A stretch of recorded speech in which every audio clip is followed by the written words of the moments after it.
Jumpa lagi dengan saya, Mr. Sorchan, di dalam channel pengembangan kepribadian atau mentoring self improvement. Konteks besar kita adalah bagaimana kita bisa menghadirkan perbedaan dengan sesama kita. Namun untuk menghadirkan perbedaan, kita perlu menemukan mitra yang tepat. Menemukan mitra yang tepat. Ada pengalaman yang dibagikan oleh John C. Maxwell dan kita semua ketika kita muda. Seperti ini.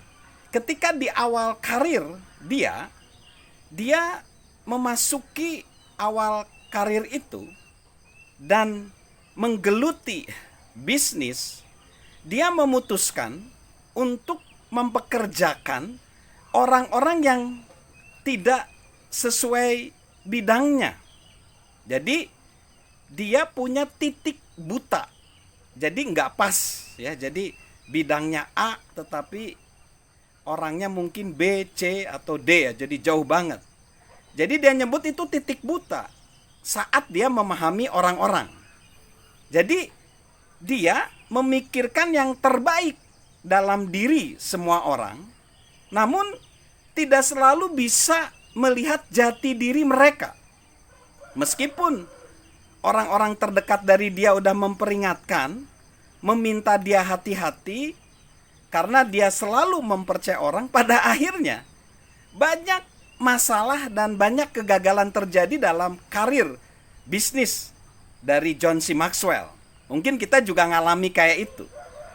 Nah, karena begini, tidak mempunyai gambaran jelas tentang orang-orang yang dibutuhkan.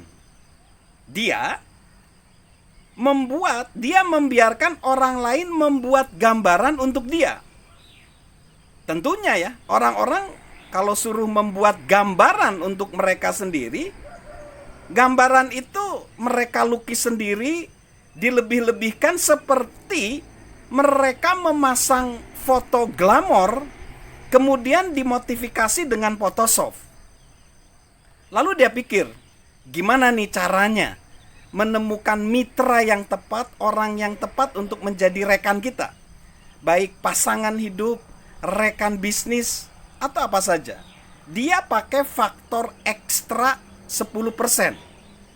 Faktor ekstra 10% ini ditemukan oleh John C. Maxwell ketika dia main golf.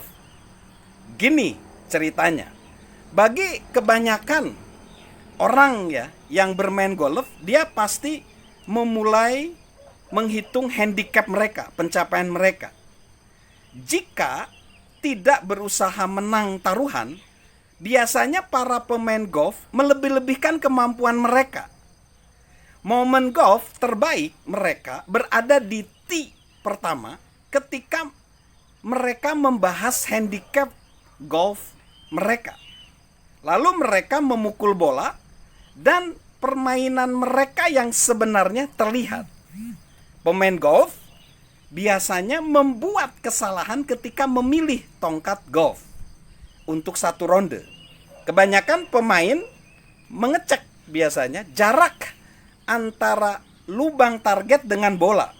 Lalu setelah itu mereka memilih tongkat golf yang cocok berdasarkan jauhnya bola bergulir ya, dalam kesempatan 100 kali kesempatan.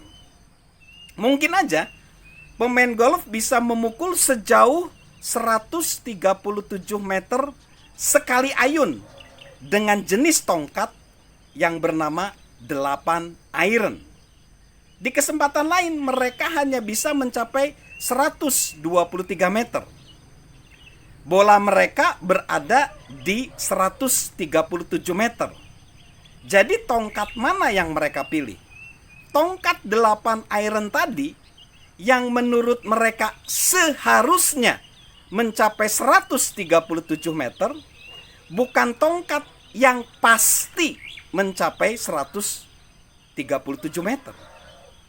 Nah, dalam pengalaman John Maxwell memilih golf, tongkat golf, dia mengurangi margin 10% jarak yang seharusnya. Dalam satu ronde, dia mungkin melakukan satu tembakan yang 100% sempurna. Tetapi melakukan 25 kali tembakan bernilai 90%. Jadi dia memilih tongkat berdasarkan yang paling sering dia lakukan, bukan berdasarkan yang saya lakukan sesekali dalam hidup dia.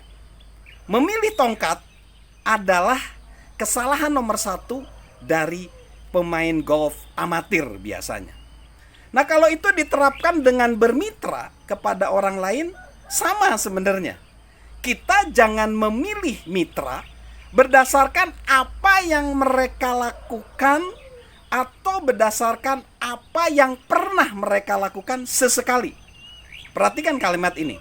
Kita bermitra dengan orang lain, jangan memilih berdasarkan apa yang mereka katakan bisa mereka lakukan atau berdasarkan apa yang pernah mereka lakukan sesekali.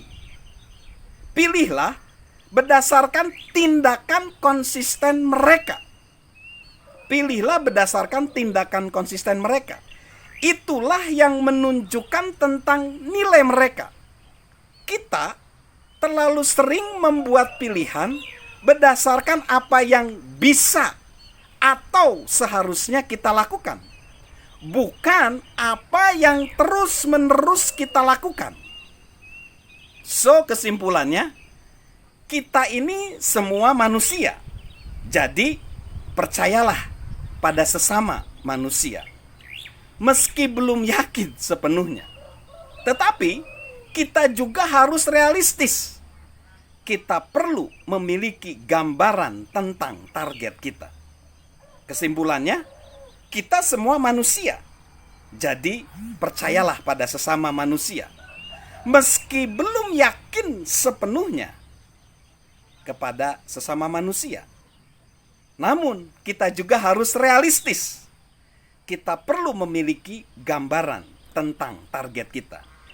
So, kesimpulannya, memilih target harus berdasarkan konsistensi karakter mereka, realistis mereka, walaupun kita tidak memperkecil penghargaan dan apresiasi kepada sesama kita.